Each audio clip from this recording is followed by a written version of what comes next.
Hi guys, it's me, Jerry Inclenrock, and today I'm gonna be telling you about a story about my life and what I went through from my birth up until now. If you like what you hear, please contact me. I would love to tell you more about it, if you wish. So here we go. This is me. I was born May 9th, 1986. I weighed in at 4 pounds, 7 ounces. I was actually born 7 weeks early, so I was a preemie baby.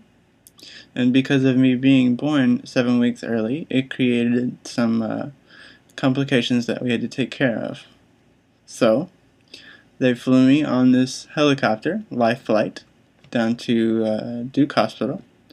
Once I got down to Duke Hospital, they started to run some tests to find out what was actually going on, because we didn't have the right technology here in Fayetteville.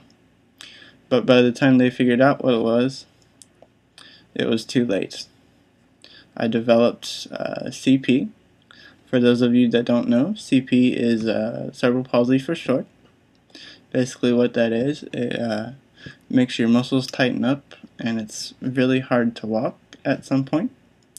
So I had one of these walkers that you see, and I actually use crutches today. It's 7 o'clock. This is me at Head Start. Basically, Head Start taught me my shapes and colors to get me ready for kindergarten. And I got my first diploma there, so yay, first one in the win column. And then while I was in Head Start, the teachers found out that I had a vision problem because it was hard for me to see things. So I had to go down to the eye doctor, and they told me that I was actually legally blind. So that presented some more extra challenges for me, but I never gave up on what I wanted to do, so you shouldn't either. At age 5, I actually had some surgery done on my legs, because at the time my CP was at a bad state, so they did some surgery and released my hamstrings and heel cords for both of my legs. And that was a very trying time for me.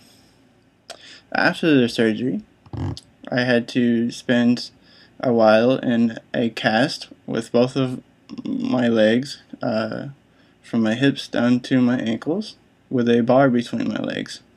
And my family had to roll me over every hour to make sure that I was okay and no bed sores. After the surgery, I went to physical therapy. I did that once or twice a week for about 3 hours, for months and months and months, until I regained my strength and basically learned how to walk again. So I did that as well. And then at age 9, I actually started karate. And because I was being stretched out so much in karate class, I didn't have to go back to physical therapy anymore. So that was a really good feeling for me.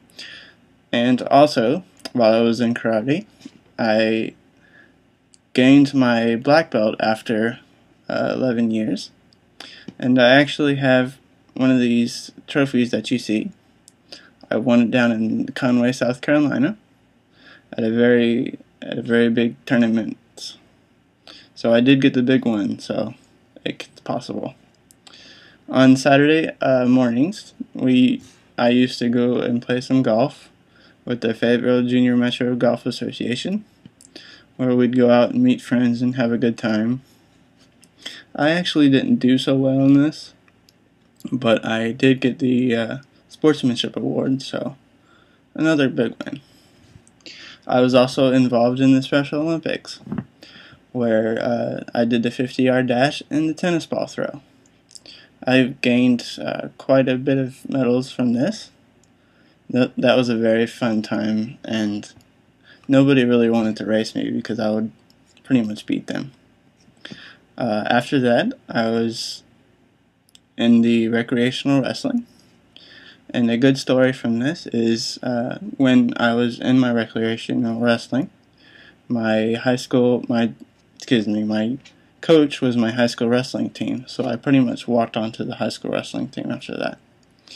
While I was in high school, I joined the marching band, and down here in the bottom of the picture was the instruments I played was pit percussion.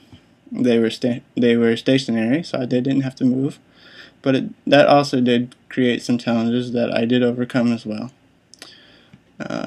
While I was in marching band, we got invited to play for New York City. So that was my very first trip to New York City. That was also a very big eye-opener compared to Fayetteville, North Carolina. So that was very fun. And here is my high school diploma. Some of the teachers in my high school thought that I would not get this high school diploma. They said I would get a certificate of completion. But actually, I proved them wrong by working hard and never giving up on my schoolwork. And Best Buy, my first job. This took me 11 months to find because the economy was so bad at the time, and I kept putting applications in and never getting callbacks, but that's okay. I, again, persevered and found my first job. And Full Sail, to bigger and better things. You guys know this because you're in Full Sail with me, but this is my first time in college, and it's been a very good experience. So I'm very happy for that, and I will continue to work hard. And in closing, I would like to let you guys know that anything is possible if you stick your mind to it. Thanks for listening, guys, and talk to you later. Bye.